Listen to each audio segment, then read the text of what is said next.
δεύτερη χρονιά κλάδεμα, μετά τη μετατροπή από κύπελο σε γραμμικό, θα κλαδέψουμε με το σύστημα γκυγιό, δηλαδή με μία μολυτή.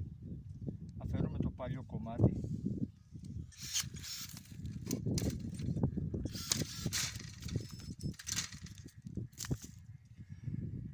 και εδώ πέρα θα αφήσουμε την αμολυτή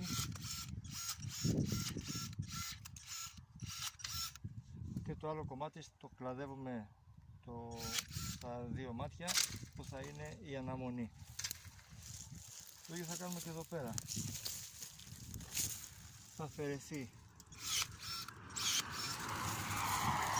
το τμήμα πάνω στο κορμό.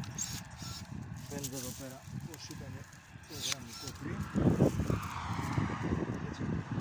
Και τώρα θα αφαιρέσουμε το παλιό κομμάτι και αυτό εδώ πέρα, και εδώ θα μείνει η αναμονή με δύο μάτια. Λοιπόν,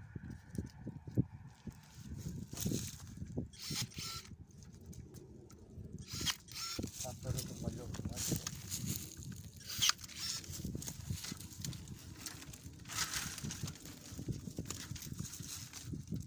Εδώ κλαδεύουμε στα δύο μάτια που είναι η αναμονή και αυτό θα είναι η αμολυτή μας.